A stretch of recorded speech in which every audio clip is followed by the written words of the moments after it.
कर दें। एक दफा का जिक्र है कि किसी शहर में 2 मियाँ बीवी रहते थे।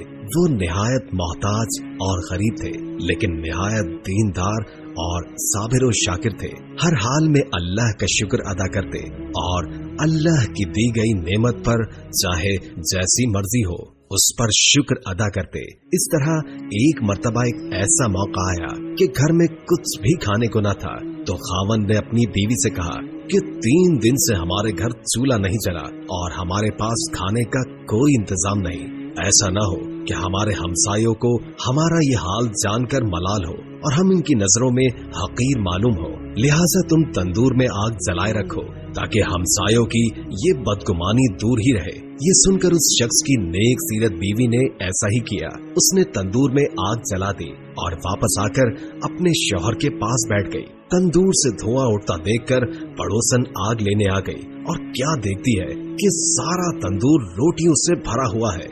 ये देखकर उसने उस नेक सीरत बीवी को आवाज दी कि अल्लाह की बंदी, तुम तंदूर में रोटियां लगाकर ऐसी बेखबर हो गई कि खबर तक न ली। ये सुनकर उस औरत ने घर जाकर तंदूर देखा तो वाकयतन खुदा की कुदरत का अजीब तमाशा और करिश्मा नजर आया कि तंदूर में रोटियां भरी हुई है और तंदूर रोटियों से लबरेज था।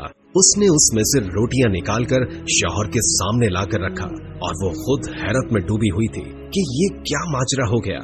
ये देखकर उस औरत के शौहर ने कहा, इसमें हैरत और ताज्जुब की क्या बात है, अल्लाह की जात तो इससे ज्यादा हजारों कुदरत रखती है। फिर दोनों मियाँ बीवी ने खूब पेट भरकर और शिकम सेर होकर खाना खाया और खाना खाने के बाद अपने अल्लाह का शुक्र अदा किया जिसने उन्हें इस खाने से नवाजा। उस औरत ने सोचा कि मेरा शौहर इतना ईमानदार है और अल्लाह की जात पर इतना भरोसा रखता है, ये सब कुछ उसकी क़ुव्वत ईमानी की वजह से हुआ है। उसने अपने शौहर से कहा कि अल्लाह ताला से दुआ कीजिए कि हमें कोई ऐसी चीज इनायत फरमा दे कि जिससे दुनिया की रोज रोज की फिक्र दूर हो जाए और हम दिन रात अल्लाह की इबादत में लगे रहें।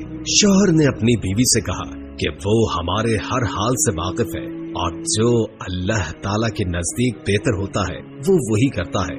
लेकिन बीवी के बेहद इसरार पर उस शख्स ने एक दिन शब के आखिरी लम्हों में दुआ की कि ऐ अल्लाह, तू हमारे हाल से अच्छी तरह वाकिफ है, तेरे सामने किसी बात की अर्ज की हाजत नहीं, लेकिन मुझे मेरी बीवी ने मजबूर कर दिया, तू चाहे तो उसकी ख्वाहिश पूरी कर दे। जब वो शख्स दुआ कर रहा था तो उसकी एक ताक से एक हाथ बाहर निकला जिसमें एक ऐसा रोशन मोती था जिससे पूरा घर रोशन हो गया। फिर वो मोती रखकर गायब हो गया। ये देखकर शौहर ने बीवी को जगाना चाहा कि अल्लाह की बंदी, जल्दी उठो, अल्लाह ताला ने हमारे दिल की मुराद पूरी कर दी है। ये सुनकर बीवी उठी और अपने शौहर से कहा कि तुमने मुझे क्यों उठाया? मैं तो एक लतीफ ख्वाब देख रही थी कि जन्नत हर तरह से सजी हुई है और इसमें एक निहायत उम्दा मकान जो कि जवाहरात से बना हुआ है और इस कदर मुज़य्यन और रोशन है कि आफताब भी इसकी रोशनी देखकर शर्माता है। मैं उसकी ज़क़-ओ-बक़ देखकर खोई हुई थी कि कब होश आने पर मैंने पूछा, ये आलीशान घर किसको मिलेगा? तो जवाब आया कि ये तुम दोनों मियाँ बीवी के लिए है। ये सुनकर मेरी खुशी की कोई इंतहा न रही। फिर मैं क्या देखती हूँ कि एक रोशन मोती इस मकान से गुम हो गया और मकान बदनुमा हो गया। मैंने पूछा, ये क्या हुआ? जवाब मिला कि वो रोशन मोती जिससे तुम्हारा मकान रोशन था, वो मोती तुम्हारी ख्वाहिशात के मुताबिक दुनिया से चला गया। जिस कदर तुम दुनिया में राहत व आराम चाहोगी, उसी कदर यहाँ के रस्तों में कमी होती जाएगी। ये सुनकर मैं बदहवास हो गई और दुनिया की लज्जत और आराम से बेनियाज मैं इस कश्मकश में थी कि तुमने मुझे जगा दिया। लिहाजा आप अल्लाह ताला से फिर दुआ कीजिए कि ये रोशन मोती जहाँ से गुम हुआ फिर वहीं अपने मकाम पर वापस चला जाए, क्योंकि दुनिया की लज्जत से बाकी मकान को नाक़िस बना देना सख्त हिमाकत है। चुनाचे उसके शौहर ने फिर अल्लाह के सामने गिरिया-ओ-ज़ारी से अर्ज किया कि अल्लाह ताला, तू बड़ा रहीम व करीम है। तुमने अपनी इस बंदी को जन्नत का मजा चखाकर इसको दुनियावी लज्जतों से निजात दी और इस तरह तूने एक मुखालिफ को एक मुवाफिक बना दिया। मैं तेरी इस नेमत और इनायत का किस मुंह से शुक्र अदा करूं? अभी वो अल्लाह ताला से दुआ मांग ही रहा था कि अचानक फिर से एक हाथ जाहिर हुआ और उस रोशन मोती को उठाकर फिर गायब हो गया।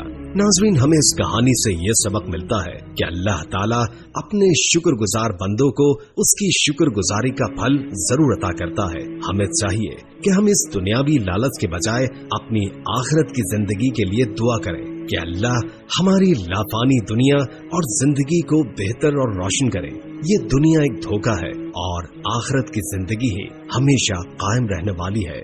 अल्लाह तबारक व तआला से दुआ है कि वो हमें साबित कदम रखे और हमें तौफीक दे कि हम दुनिया में रहकर अपनी आखिरत की जिंदगी को बेहतर बना सके और इस फानी दुनिया में अपने ईमान पर मजबूत रहें और अल्लाह की जात पर पूरा भरोसा और ईमान रखें और सब्र शुक्र करें। उम्मीद है कि